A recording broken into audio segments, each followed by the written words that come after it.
Ni igihe cy'isaha zitandatu n'iminota 10 ngaha muri studio za Radio Magara Times FM. Tukaba tugiye mu mwanya wo kumvira amakuru dushikirizwa na Bigirimana Armel. Ndakuramukije Armel, nongera ndakwifuriza ikaze. Ndakuramukije Diane. Turi kuwa 11 Rusama umwaka wa 2020 sagwa ikaze shuti bakunzi ba Radio Magara Times FM. Mu makuru y'uno munsi nayagizwe n'izinga nkuru zikurikira. Habandanya hibonekeza umwuzurira w'amazi kiyaga ca Tanganyika aho imiryango itari mike yataye izabo ikagenda. Mugihe amaze amezi arenga 3 hibonekeza ikena ry'umuyaga nkuba mu gace kamagara ya mbere, abantu bafise ubukene kubera uwo muyaga nkuba ni benshi cyane, aho twavuga nk'abasanzwe bakora akazi ko kumwa imishatsi y'abantu.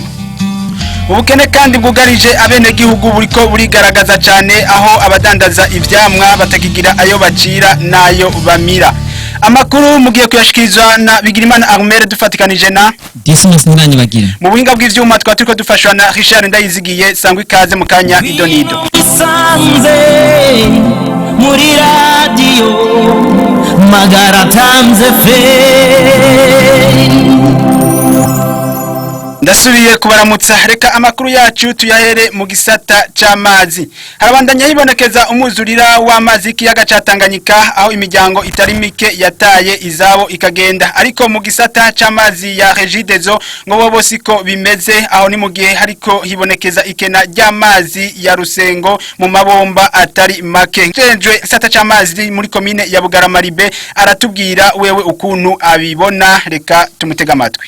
Ugiye kora muri rusangi muri minsi dukwiye guharura turaba ibintu bijanye n'ihindagurika ry'ibihe. Uri kuraraba ibintu biriko birahinduka ku buryo usanga rimwe na rimwe bigoye no gusigura kugira bisigurwe, ngira vyose abahinga babizobereyemo cyane kuko umwaka irenganye. Muri minsi wasanga ahantu henshi ku matangi amazi ariko ari isesa. C'est-à-dire que amazi yaba ari menshi mu matwiyo, no kuvuga amakabutage canke naho hari y'amazi ava ajya dukorera nyene kayazana tuyegereza abanyagihugu. Yava wasanga ari menshi. Mugabo ugiye kuraba muri iki gihe nta tangi nimwe iri kirasesa. Kuvuga ko byinshi ndabisanisha no kukuntu ubona umengo hari imyuzurira, naho hagwa imvura nkeya uzubona ikigwati cuzuye amazi, amakanevo yazivye ibiki n'ibiki. Rero ugiye kuraba en plus uko imvura igwa ari nyinshi ikacisanga isi nayo ubu dufise iki gihe ntikingiye ku rugero rushimishije. Usanga nta mazi abakimanuka ngo agende mw'ijya nape phréatique hari ya muntu zenya mu bubiko bw'amazi nyene mu kuzimu. Nuko usanga rero nizi mbizi zacu zifise amazi make ashoboka. Nico gituma turavye nkuko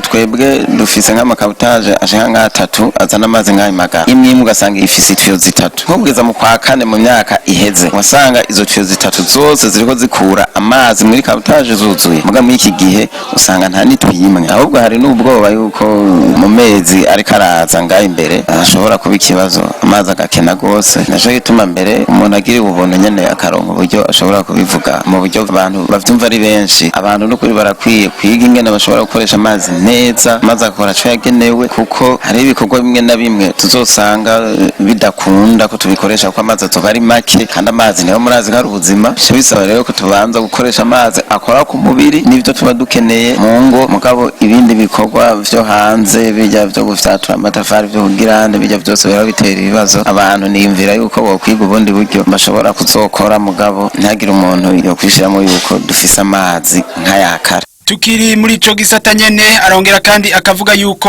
ivyo byose biva ku mugende w'amazi utameze neza, ariko akagira ko ahumuriza abene gihugu yuko ico kibazo kizwi ngo nubwo bobo atavyo baba bashoboye gukora ngo abasanzwe babijeje ico kibazo baragifise mu ntoki. Ongera mutega amatwi Ribe akaba yavugiye kuri mikro mugenzi wacu Felicien Bigirimana.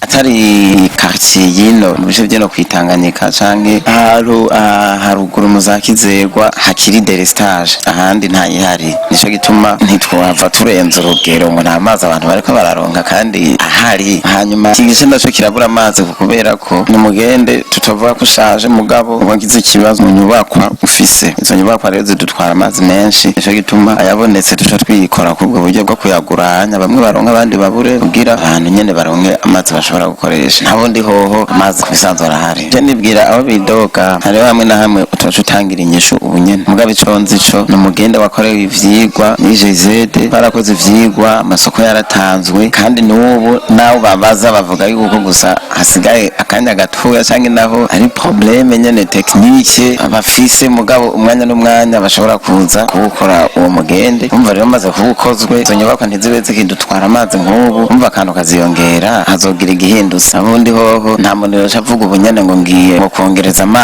amazi ndababwire ni uburyo burebure tuvuze ngo tugomba dukora umugende tuwuzane aho muri komine Bugarama n'ukuri ntavyo twoshobora gusa turahamagarirwa kubungabunga ibihari tubifate neza nico duhamagarirwa n'ahandi ho ivyo kongereza nibaza yuko twebwe biraturengeye. Reka dutandukire igisata cy'umuyaga nkuba mu gihe hamaze amezi ashika 3 hariho ikena ry'umuyaga nkuba muri Magara ya mbere ivyo bigaca bituma haba ubukene butandukanye ku basanzwe bafise amikoro mu bikorwa bisabwa n'umuyaga nkuba. Ni nziza akora akazi ko kumwa imishatsi y'abantu aravuga yuko bagerageje kwiyungunganya kugira ngo akazi kabo ntigahagarare ariko akabona yuko bariko bakorera mu bukene butagira uko bungana. Reka tumutega amatwi akaba yavugiye kuri mikoro mugenzi wacu Jean Chiza.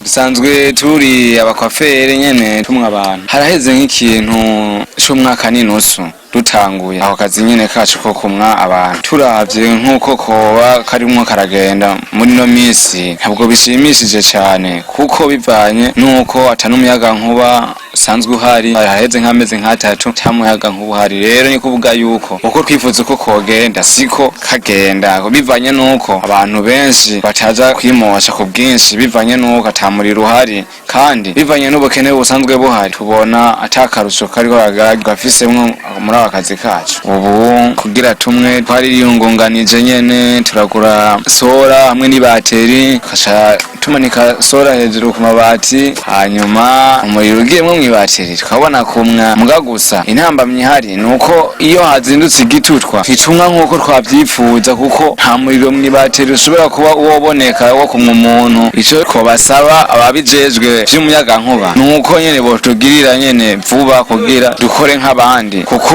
ubukene bwatwogarije biva nuko ntamuyaga nkuba uhari nubwo umuriro atawuhari ibiciro ntitwadugije twagumije hajya nyene nubwo bamwe bikikamukiza bakaza bakaduha amafaranga biyumviye ariko tukaraba kugara tukapfa kuvumiriya tukayajyanye ayo nyene batuzaniye kuko nta kundi niko bigenda uko nyene amahera ntitwadugije twagumije kuri ajya nyene ategekanijwe. Reka dutandukire mu gisata c'iterambere ng'ubukene bugarije abene gihugu buriko burigaragaza cyane aho abadandaza ivyamwa bo batakironka ico bafata nico bareka. Ndashimiye Anita ati isoko y'ivyamwa ntayihari biratuma rero baca bakorera mu ruhombo rutagira uko rungana ngo kandi arico gituma yibonekeza amatati hagati y'abadandaza ivyamwa hamwe n'abavyirimiye ngo bikanatuma yuko habaho ugupfungwa ku badandaza ivyamwa kubera baba badandaje mugabo bagahomba ntibaronke amahera yo kuriha ivyamwa vyabo mu gihe baba bitoye kwideni. Reka naho nyere tumutega amatwi akaba ari inkuru dukesha Jean Chiza. Manderena hageze mu marobe ndandaza uburobe urumva ishomvuga ati ndabe ikibobo gisumba ikindi ariko mbona n'umwaka bitoroshe aya mezi n'ukuri turadandaza ibintu bisohoka sinzi impamvu icarisho ugasanga uyaza 3,000 nirasoni kwiye ahubwo je mbona bitoroshe ko ivyo uyu mwaka ndashaka kumara n'indwi manuye zikamara indwi yageze mani imisi 4-5 umva kubera irya soko atayo ahigiye kura usesa kubera iki atasoko iriho ahubwo nakarusho kandi ahubwo umuntu aguma ahomba gituma umuntu ahomba ni iki ushaka kumanura akagenda gutora mandazi abandi ahigiye bazigwa ku ideni ukadandaza kugira ugire nayo kuvumura ko n'ibihumbi 2 vy'abana barya ariko bikanka niyo mana kenshi ubona benshi ashagenda gufungwa kubera iki amafaranga mwavuganye uyanze atavamo mwana tudendaza ngani ko dukoresha imitatere y'iwacu turatiza agushaka gutiza ya mahera gusanga yavuyemo usanga ngomera kwegana vuga amahera yanje ukaniriza iki imjeki nobona gusa nuko niko mwodusenge tukabaye ko ivyo bintu vyo hinduka. Amakuru yacu reka tuyabandanirize mu makuru avugwa mu bihugu bigize akarere ka Afrika y'ubuseruko nayo tukatwiye kuyashikirizwa na mugenzi wacu Dismas. Reka ndaguhikaze. Mu gihe hasigaye iminsi 9 gusa ngo amatora y'ibihumbi 2020 mu Burundi abe abanyepolitike barongoye imigambo itandukanye n'abigenga barabandanya ibikorwa byo kwiyamamaza. Ibyo bikorwa bikazorangira igenekerezo rya 17 Rusama umwaka turimwo. Abaserukira imigambwe yose ni hamwe n'abigenga ngo bakazofata akaruhuko k'iminsi 2 gusa hanyuma ku munsi ugira gatatu bakazoburabira mu rugi igenekezo rya 20 rusama kwitorera indongozi. Mu migambi yabo yose harimo guteza imbere igisata c'ubutungane, kongereza imishahara y'abakozi ba leta bahembwa intica nikize, hamwe no kunagura imigenderanire hagati y'u Burundi n'ayandi makungu. Eka mbere ntibibagiye no guhagurukira agateka kazina muntu. Mu gihugu ca Tanzania haravugwa imishamirano hagati y'impunzi n'abapolisi mu ikambi y'Imutenderi. Iyo mishamirano ikaba yaturutse ku kutumvikana hagati y'impunzi n'igipolisi ku mategeko yafashwe na leta ya Tanzania mu kwirindikiza ca coronavirus, hamwe n'ingingo zafashwe zo guhugara amasoko mu ikambi y'Imutenderi mu ntumbero yo kubungabunga amahoro n'umutekano. Byakabaye kera abapolisi bahavuye bafata ibidandazwa by'abantu mu ikambi y'impunzi bayipakira amakamyo yabo barabitwara. Impunzi nazo ishaburiraniga batangura gutana mu mitwe. Igipolisi cyavuye gitangura kurasa no gutera ibyuka byokera gaze la crimogene. Abene gihugu nabo ishavu ry'abarengeye batangura kwivuna bakoresheje amabuye. Abakomeretse muri iyo mishamirano n'abarundi bagera ku 12 hamwe n'abapolisi 4. Tukaba twamenyesha ko mu gihugu ca Tanzania muri iyo mishamirano abamaze gufungwa bagirizwa kurenga amategeko bakabagira ku 30. Rwanda rurategekanya kongera amafaranga mu kiga ca leta ngo nayo akazokunganira abasanzwe bakora ibikorwa bitandukanye basinzikajwe n'ikiza ca coronavirus. Aho ni mu gihe harenga indwi yose u Rwanda rufashe ingingo yo kurekura bene gihugu kuja mu bikorwa bitandukanye. Abene gihugu bamwe barashima iyo ngingo yo kurekura abene gihugu ngo baje kudandaza no kwingunganya mu buzima mu bikorwa bito ngo naho bikigoranye cyane. Aho ni mu gihe ibibuga vy'indege byugaye ndetse n'imigenderanire hagati y'intara n'izindi ikaba itarasubirana neza. Abunguruza abantu bamenyesha ko bitoroshe na gatoya kuko ngo imodokari ishobora kunguruza igice cyawe yahora yunguruza mu ntumbero yo gusiga metero imwe hagati y'umuntu n'ubundi, inkitegeko ryo kwirindikiza ca corona virus. Ayavugwa muri Uganda naho kuri uyu wa gatandatu igenekerezo ry'icenda rusama harayafashwe ingingo yo kwemerera abadandaza impuzu zambawe abenshi bazi kwizina ry'igishweka canke cagwapare kongera kubandanya inyuma yaho ryari ryarahagaritswe na leta. Mu ngingo yari yarafashwe yo kuyamiriza abadandaza ico gishweka kugira ngo ntibashobore gukwiragiza ikiza ca coronavirus. Umushikiranganje w'ubudandaji, amahinguriro n'amakoperative yamenyesheje ko byari kuba karenganyo kadasanzwe mu gihe urudandaza rwari guhagarikwa burundu kuko ngo hari bidandazwa byinshi bye byaramaze gusohoka ngo navyo bikaba byobaye imfa gusa. Ushaka kwikena amakuru yacu mu buryo bwirambuye ca kuri wezi 3 kuringangurukana bumenyi kuri wezi 3 akaburungu radio yacu VOA akaburungu.com. Dismas Ntiranyi bagira amakuru y'akarere k'ubuseruko bwa Afrika ku bwa Radio Magara Times FM. Reka ndagushimire Dismas ku makuru wadutorokanirije. Reka nabipfurize ibihe byiza na mwebwe mwese muri komatega amatwi. Shimire uruganda rwa Radio Magara Times FM kwa dutorokanirije ano makuru. Ntibagiye ushimira mugenzi wacu Richard Ndayizigiye ariko atuma amajwi abashikira neza. Amakuru yo mukamwashikijwe na Ahmed Bigirimana mugiraho muba mubawe. Gwino muri sanze muri radio Magara Times FM.